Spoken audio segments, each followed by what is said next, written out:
زیادہ ہوتا جا رہا ہے، ورنہ میں یہ بھی عرض کرتا کہ اللہ کے رسول صلی اللہ علیہ وسلم نے آخرت میں ان کے لیے کیا سزائیں رکھی ہیں۔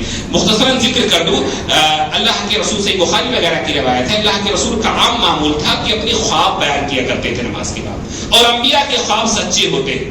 ایک صحابہ سے پوچھا، کسی نے کوئی خواب نہیں بتایا، آپ نے کہا لیکن میں نے خواب دیکھا، میں نے دیکھا کہ دو شخص آئے، مجھے لے گئے، مجھے جنت و جہنم کی سیر کرائی۔ ایک جگہ کا ذکر کرتے، لمبی حدیث ہے کہ ایک ہول سوراخ کے پاس پہنچے جس کا نچلا حصہ بڑا کشادہ تھا، اوپری حصہ تنگ تھا، اس کے نیچے آگ جل رہی تھی۔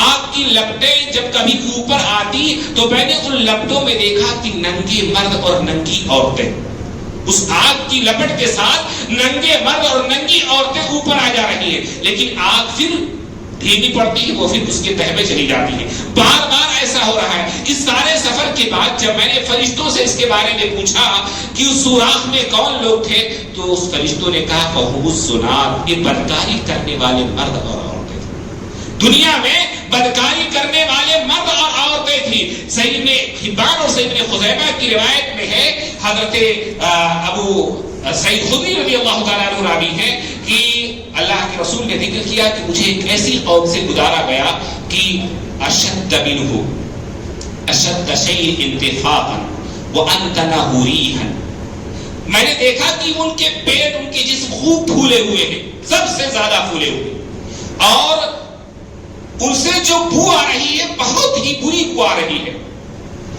وہ اسوأہ منظرا، دیکھنے میں وہ بڑے ہی بدشکل نظر آ رہے ہیں۔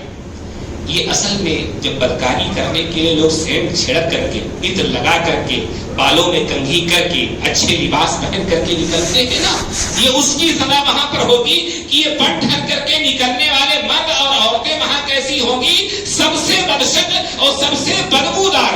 ابن خزیمہ کی روایت میں ہے کہ ان ریحهم المراحیض، ان سے ایسی بدبو آ رہی تھی جیسے ٹوائلٹ سے آتی ہے، جیسے پاخانے کی بدبو ہوتی ہے، اس طرح سے بدبو ان لوگوں سے آ رہی تھی۔ میں نے فرشتوں سے پوچھا یہ کون لوگ ہیں؟ کہا کہ ہم الزنات والزوانی، یہ زنا کرنے والے مرد اور زنا کرنے والی عورتیں ہیں۔ تو ہماری شریعت نے بدکاری کی سزا اس دنیا میں بھی رکھی ہے، عذاب بھی اس کے لیے ہے، اور اگر بندہ مر جائے تو آخرت میں بھی اس کے لیے سزائیں ہیں۔ یہ کوئی معمولی گناہ نہیں ہے، لیکن اب معاشرے میں بے حیائی، بدکاری، زناکاری اس قدر عام ہو جا رہی ہے کہ ہم اور آپ جیسے کچھ شریف لوگ جانتے ہوئے بھی نہ ٹوکتے ہیں۔ میرے بھائیوں، جو اس بدکاری میں پڑے ہوئے ہیں وہ اس بدکاری سے باز آ جائیں۔